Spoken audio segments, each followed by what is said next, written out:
Bonjour à vous tous et à vous toutes. Je vais vous parler aujourd'hui de l'arnaqueur sentimental. En fait, l'arnaqueur sentimental, c'est tout simplement une personne, souvent basée à l'étranger d'ailleurs, qui se fait passer pour une femme ou un homme. Ça va dépendre bien sûr de la victime qu'il a en face de lui, ou ce qu'il recherche comme victime. Il utilise bien sûr des photos volées, trouvées sur le net, le plus souvent de mannequins, d'acteurs ou de célébrités assez mignonne, on va dire, ou mignon, trouvé sur le net, mais qui ne soit pas connu trop en France, bien, sinon, ben, il serait vite repéré. Lors des discussions, donc il essaye donc en fait, bah, d'avoir enfin, que sa victime ait, des sentiments pour lui de plus en plus, voire de l'amour. Il fournit des fausses pièces d'identité pour prouver son soi-disant son identité. Son adresse est fausse, bien sûr, enfin bon. Ensuite, enfin, le plus souvent, ce genre de victimes, déjà, donc ils vont prendre les premiers contacts, ça va être sur Facebook, un site de rencontre ou une application comme adoptamec.com. Et au fur et à mesure, c'est pareil par la suite, il va rediriger sa victime vers des systèmes de communication ou des réseaux comme Snapchat, WhatsApp ou Hangouts. Là où il a moins de risques d'être signalé et bloqué en fait, hein, parce que Facebook, les pages sont vite signalées et bloquées, voilà.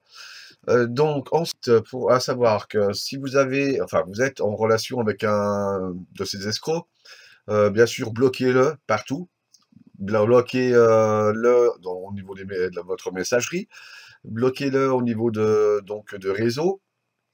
Et surtout, même si vous renvoie encore des messages, ne les ouvrez pas.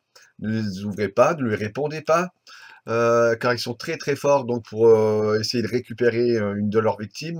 Tous les moyens pour eux sont bons, heu, pour, essayer de récupérer encore de l'argent. Donc ils vont jusqu'aux menaces ou au chantage, voire se dire qu'ils vont se suicider pour vous si vous leur répondez pas et cetera. Donc des risques, que la personne craque en fait, hein, et lui réponde à nouveau. Donc évitez tout contact, ne cédez pas aux menaces ou au chantage, ne vous laissez pas manipuler et ne croyez pas tout ce qu'ils vont vous raconter et ce qu'ils vous racontent d'ailleurs. Tout est invention, hein, tout ce que sa famille, ses enfants, ses problèmes financiers, souvent que sa femme est décédée ou son mari est décédé, tout ça est inventé et faux, hein.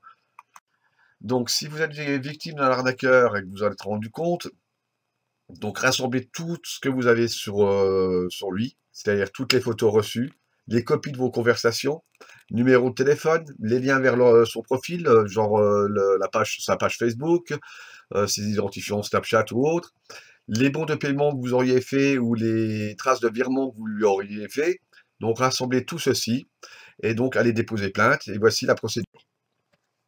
Donc pour porter plainte, bon, uniquement si vous avez subi un préjudice, perte de l'argent ou par exemple, mais vous pouvez très bien déposer plainte sans, hein. Par contre, vous avez peu de chances de récupérer, l'argent perdu. Ça, je suis honnête, mais bon, on ne sait jamais. Ensuite le but quand même est de faire arrêter cet escroc, qu'il arrête et qu'il ait le moins de victimes possible. Donc vous vous rendez au service régional de police judiciaire, ou police nationale, ou à la gendarmerie et essayez de demander à parler à un enquêteur spécialisé dans la criminalité informatique. Voilà. Faites bien attention à vous et prudence et méfiez-vous de tous ces des profils qui essayent de vous prendre contact avec vous. Voilà. Merci et à bientôt. Au revoir.